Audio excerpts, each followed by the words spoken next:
Hello everyone, my name is Cadet Daniel Smith and I'm here today with Cadet Colton Miller, Cadet Maddie Poole, Cadet Camden Danmeyer, and Cadet Logan Saputo. We are from Detachment 207 and we're going to be talking to you about field training.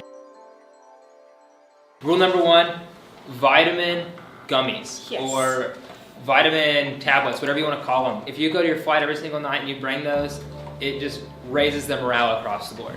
It's very helpful. I love my roommate for that. She had vitamins every night. Make sure you bring a second pair of shoes, because you stand a pretty good shot at getting them wet, and then at that point in time, you don't want to walk around with wet feet. So get another pair of shoes. If it's like a cheap pair, that's fine. You're not going to wear them that often, but just make sure you have a second set. Speaking of shoes, that happened to me. My shoes got soaked and I wish I would have brought more pairs of socks because you run through socks so quick, and having a fresh, clean pair that's dry and warm, it makes it a lot better. Yeah, absolutely. There's also a couple people that forgot shower shoes, so you really need shower shoes, especially for part 2 of field training. I would bring an extra pair of shoelaces in case it breaks whenever you're trying to tie them. And also baby wipes. That would be a pretty important thing to bring.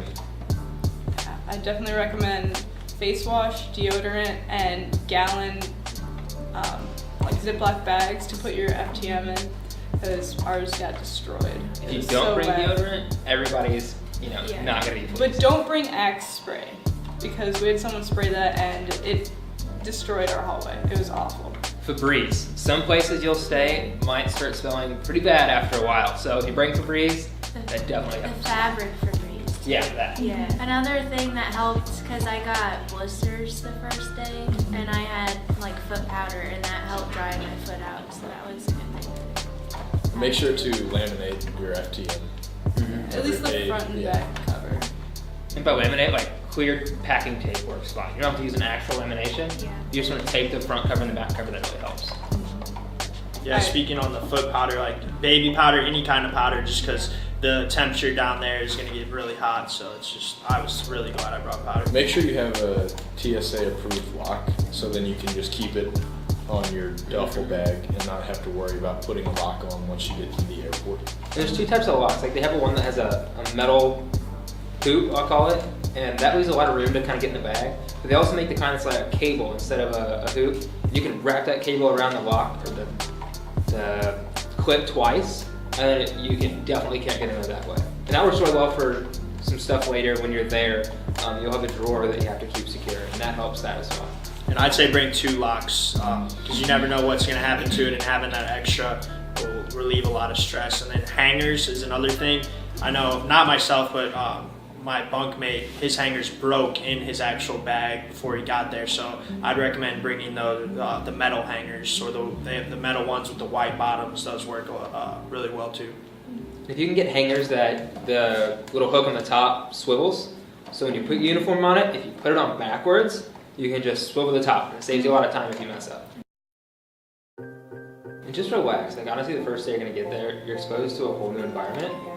Just relax, take it in. If you get nervous and just make wild decisions, that sticks out in a non-positive way there. So just relax, take it all in, take it one step at a time, and just move through the day. Yeah, first day is a bit of a culture shock. Don't take it personally. Just keep in mind like what it is, like why you're there. Like you have a goal in mind, it's just another step in what you want. And I think a good thing to remember is everyone from different detachments, they learn different things. So some might not have learned something, but you did. So make sure that you keep that in mind so that you're not keeping everyone to your standard. So I'd say on the first day when you are walking up, it's definitely something that's going to be nerve-wracking, but I'd say use those nerves to your advantage. Really rely on the training that you got at your detachment, and be active listening. If you hear a couple of cadets in front of you make a mistake or say something wrong, don't make that same mistake. You really need to have that awareness of your surroundings so that you're not making the same mistakes, and if you do make that mistake, you fail forward and learn from it. If you see someone's having a tough time already, there are ways you can help them out. I was having a tough time on the first day, and someone in my flight that was down the hall, they figured out how they could help me out because I was struggling setting up my room. Yeah, you can help your roommates out, especially not everybody gets there at the same time. So you might already have your room done or close to being done, so then you can help somebody who gets in there later. organize their things just so we all get it done faster, because you're one team when you're down there. So it's important to try to establish that as soon as you can. It's the little things that matter. Like my roommate, he was from Virginia Tech, and he showed me something that you tie the ends of your shoestrings, like put a little knot in them, and their shoestrings will never come out of your shoes. So like your boots, for example, if you're in a hurry to put them on one morning, you know, you really pull the laces to open it up so you can put your foot in the boot. If you pull it too far, you pull the laces out of the eyelets, and then that takes a lot of time to like find the lace and get it back in. But if you put a little knot at the end of the shoelace, and still to this day, you never have to worry about it. It's not going to come out. I kind of enjoyed as soon as you got off the bus, because it makes you feel like you're actually doing something Yes. with the military rather than rather than just being Put it out there. rather than just being at your detachment. It's fun. Yeah, I wasn't actually nervous until I got to the dorms, and that's when it hit me. I was like, Yeah. oh, this is what's happening.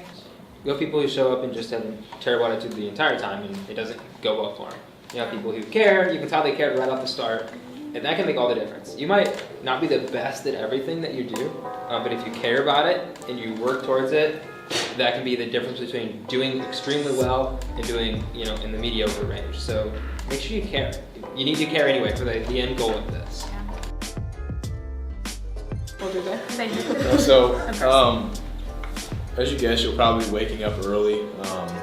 So just wake up with some motivation and like act like you want to be there, because if not, it'll really show. And just feed off of the energy of your flight mates. Be the example. So when you wake up, like for example, every time I woke up, tell my bunkmate, who's always the bunk above me, hey, you're gonna rock it today, man, or anything along those lines, because that gives him the motivation to do well. Do it to your whole flight, and if you have a high motivation level and you really want to get going, and that shows everybody else. It's kind of like if one person's down, it brings everybody down. Yeah. If one person's hyped up and ready to go, it brings everybody up. And the same thing goes at night. So whenever you go to bed, if you get some time in there, like go around your flight and say, hey, good job today. Even if it was a really bad day for them, still, you know, go say, hey, good job today, you're doing great. And that's motivation for them as well. So if they feel a little better about themselves and how the day went, they're gonna be in a better mood. That better mood translates to the entire flight being in a better mood. So it's not just about you, you know, it's about the entire flight. The flight has to succeed for you to succeed.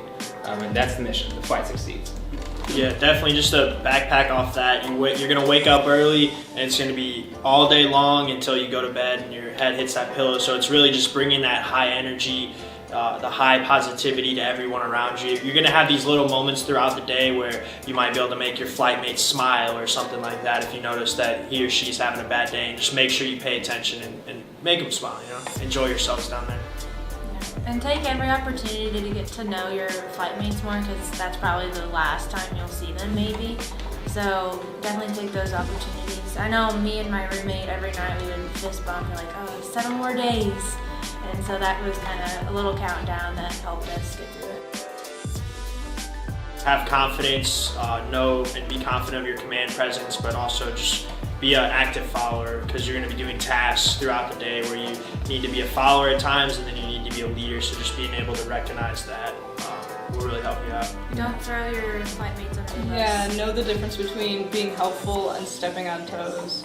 We would have a flight mate just raise their hand and say, don't forget to turn left in 20 feet. And it's like, do you think the squadron commander or flight commander cannot see that? It was kind of bad. It's all about a flight mentality. So you might have somebody who's not necessarily an aggressive leader, or even a very good leader, and they just need practice at it. Don't throw them under the bus. Help them out. This is a learning experience for everybody. So if they're struggling with leadership, do things as a follower that can help them be a better leader. It's not about how well you do on a GOP or on how well you do on some, assignment or whatever it winds up being. It's about how well you function as a flight. So you can have a great leader that's not necessarily doesn't necessarily have a good flight, and they're going to look poorly. You can have a bad leader who has a great flight, and they're going to look a lot better. It's all about how that flight functions. It's about how it functions as a whole. So as a follower, help your flight commander out. Help the person in charge out. Do what they ask. Make suggestions without stepping on toes. And there's always a tactful way of doing that. No matter what position you are in your flight that day, always be thinking about what you can do to help your flight mates, and not necessarily, like you said, telling when you turn at 20 feet, but just be thinking ahead in case they do get stuck, then you can help them out and you can move along quickly. Think about the type of follower that if you were in charge, how would you want somebody to follow you? And be that person. And this is like the time to step out of your comfort zone. I know that's something I kind of regret not doing. So make sure you like take those chances, do those things that you wouldn't necessarily think that you would do. Challenge those weaknesses that you have, because that will just show that you know that it's your weakness and you're working on it, and so it'll just make you look like a better leader. Yeah, definitely. A cadre at our detachment told me before I went to field training a couple years ago to take calculated risk. That doesn't mean do something stupid or unsafe. It just means think about creative ways to step out of your comfort zone and take that calculated risk, like Cadet Poole was saying. It's like, don't be afraid to fail. Everyone fails. That's just how it goes. But it's the fact that you took that initiative and that effort to even try in the first place. And that's to become successful. It's like anything else in life. You're probably going to fail the first time you do it. Be able to fail, be able to move on, and learn from it. That's what makes progress. And that's a big thing, like make sure you move on from it. Don't sit on that like one thing, like, oh, I did really bad on that, or I like just do that and then move on from it. Don't let that be in your mindset for the rest of the training. You only got 14 days. You don't have, that is not enough time to be down for a day or feel bad for yourself for a day. It's about performing and helping your flight perform.